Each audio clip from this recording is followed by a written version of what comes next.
Thank you for joining us this evening for the second Saturday of the month of inspiration. We have 2 more Saturdays to go, and we hope that you are available to join us. Please like and share these videos. I sit this evening on the campus of North Carolina A&T State University, Aggie Pride. I sit in a place similar to where my grandmother sat many years ago when this was A&T Negro College, where she attended and received 2 degrees, one in PE and one in history. She is my inspiration. I hope that there's something this evening that inspires you, that encourages you, and that helps you reach beyond the break. Continue to remember that you are more than you think you are, that you can do more than you think you can do, and that with God, anything is possible. Thank you. A-G-G-I-E. What? P-R-I-D-E. What? Give me that. Give me that. Woo woo! Aggie pride! Aggie. When I say Aggie, you say pride.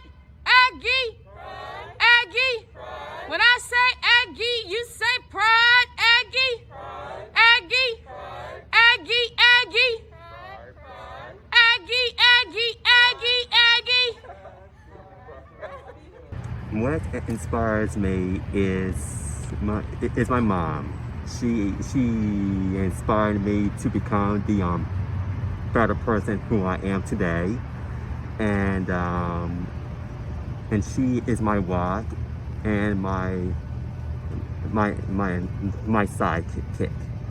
She makes me the inspirational person who I am today. My mom is strong, she's tough, she's faithful, she is just inspirational. All of these things all in one. The other person who inspires me is my grandmother. She helped me. She helped raise me to become the better person and who I am too. They both have been my biggest cheerleader. As for my faith, God is number one. God is number one in my life. He brought me this far to come to this great school called the North Carolina A&T to make me a better me, a better person, and to help me strive to become successful. I am currently a senior here, studying the criminal justice. I am a senior here now. And when I graduate from here, from North Carolina A&T State University, Aggie Pride. Aggie pride. Yep. I want to become a Secret Service agent to try to protect the president, of the United States, and that's my it's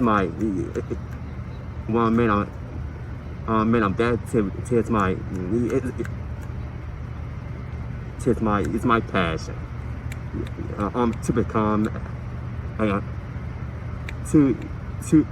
a Secret Service agent,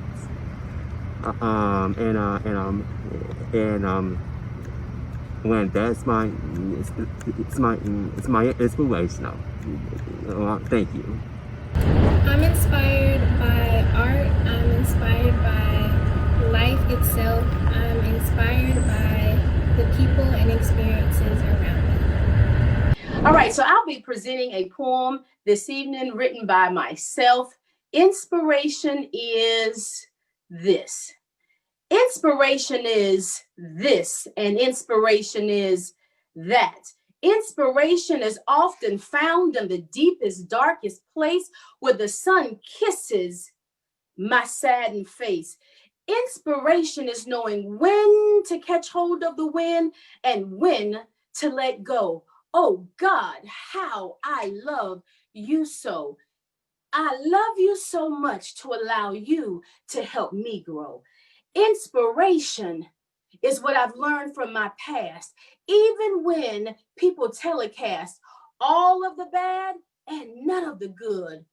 But from the ashes, I stood. I stood to tell God's story and allow Him to get the glory. He made beauty from ashes. Watch, I'm going to be like Cassius.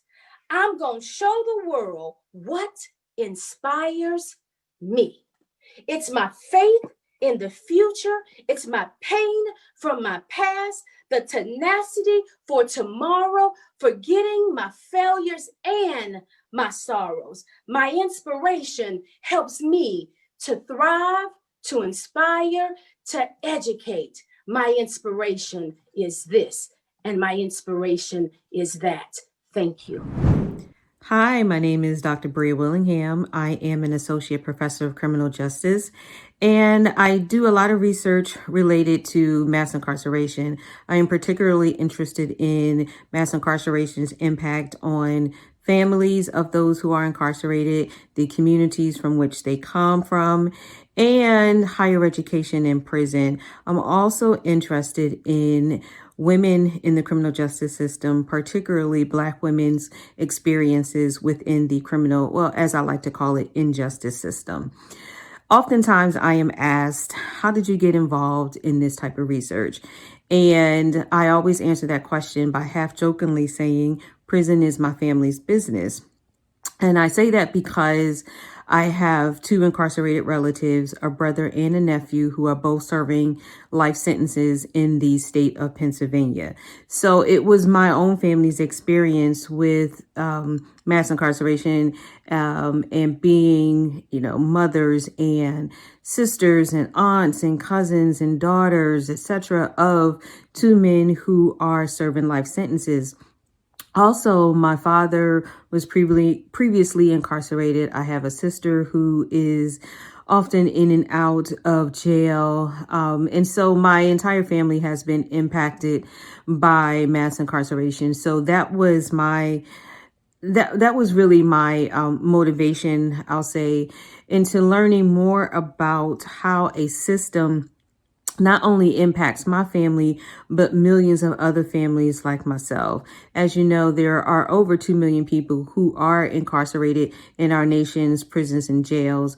And so I wanted to know more about a system that incarcerates so many of our citizens, and knowing how my family has been personally impacted by this, I thought it was important, and I still do think it's important, that when we have discussions about prisons and jails and mass incarceration in general, that we not leave out the families, because families of incarcerated people do time too. We do hard time on the outside. Our time looks different, obviously, than our incarcerated loved ones, but our time is difficult as well.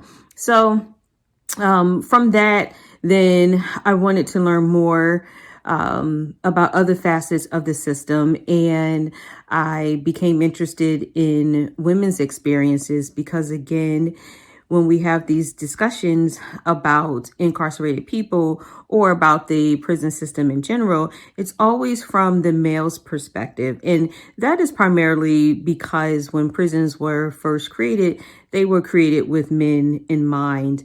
So a lot of what we see within our system is still geared towards men. But as women, particularly and primarily Black women, become, have more contact with the injustice system, then we need to meet their needs. We need to, address the needs of women, because women experience this system in entirely different ways than men do. So I was motivated by that. So that's it in a nutshell. It was just primarily from my family's personal experience. And from that, I should have mentioned this. Back in 2005, I wrote an essay for USA Today. And this was when it was the 10-year anniversary of the first Million Man March. So I wrote an essay for USA Today about my experiences of a Black woman whose family was incarcerated, and just really reflecting on the anniversary of that march and what it meant for all of the Black men who were still incarcerated at that time and still are today. And so I think it was a really great essay, if I have to say so myself. And so it was really after doing that essay that I decided to get my PhD. And so I started my PhD the year after that, and earned my PhD in 2014. And I have been teaching criminal justice for the past 7 years. So that's me in a nutshell. Hey, everybody. I'm Pastor Freeman, Senior Pastor of United Institutional Baptist Church of Greensboro, North Carolina. I was asked by one of our associate ministers, Reverend Lakeisha Tucker, who's sending words of encouragement to inspire throughout the month of November. Just want to let you know that there's always hope and there's certainly help. David said in that 121st Psalm, "I will lift up mine eyes unto the hills where my help comes from. My help comes from the Lord, the maker of heaven and of earth." I want you to be encouraged today. Be inspired with knowing that God is in the midst, that with all that's happening, with all that's been lost, there's still God and He's still good. Be encouraged today. Hi, I'm Quenisha, and I just want to talk to you a little bit about my inspiration. When I think about inspiration, the first thing that comes to my mind, or I should say person that comes to my mind, is my late grandmother, Catherine. She was a light in this world, not just to me, but just to so many other people. It didn't matter what your background was, what your ethnicity was. If she could be there for you, that was her mission. That's what she wanted to do. And she did it with a heart that was fixed on God. She, as early as I can remember, put Christ first in every single thing that she did.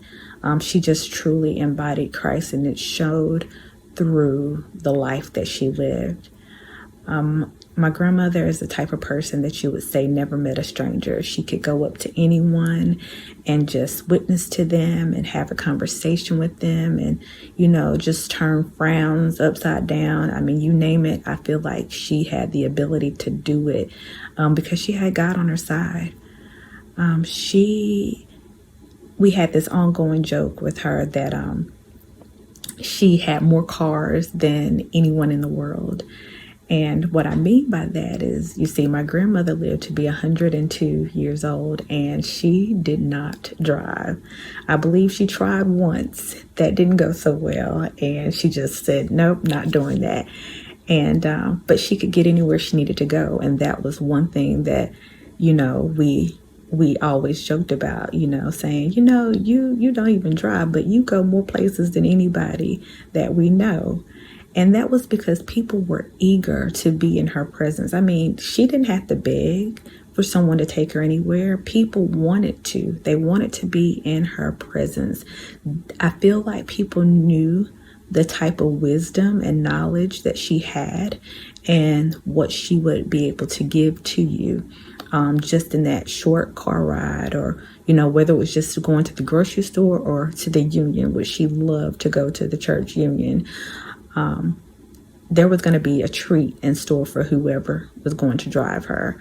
And that was one that they would be spiritually fed. As I grew up, I now understand, why she would quote those scriptures. One of her favorite ones was, I will lift up my eyes into the hills from which cometh my help. All of my help comes from the Lord. And she was encouraging herself through those scriptures. It taught me that I needed to do the same thing.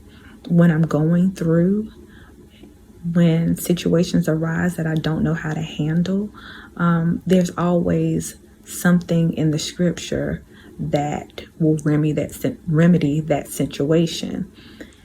And so I took those scriptures and I started to commit them to heart and to memory. So like my grandmother used to, I recited them.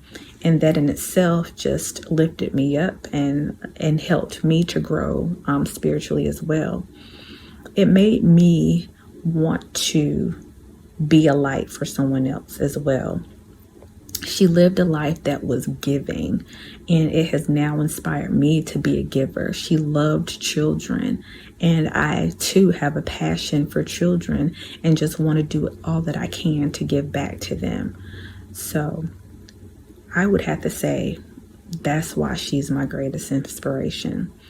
I also want to be that for others.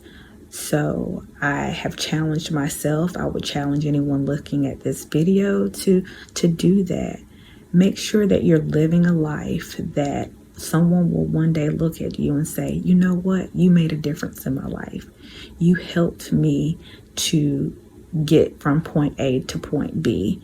And do it with a Christ-like heart, because it's through him that all things are possible, and we can't make it without him.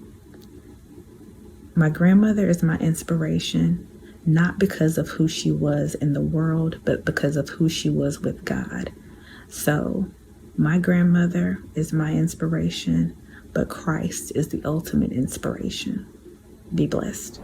I like my A. In front of a G. G. In front of a G. In front of a I. In front of a E. E. In front of a pride. I like my Aggie pride. Oh yeah now. Aggie pride. I like my A. In front of a G. G. In front of a G. In front of my I. I. In front of my E. E. In front of my pride. I like my Aggie pride. Say what? Aggie pride.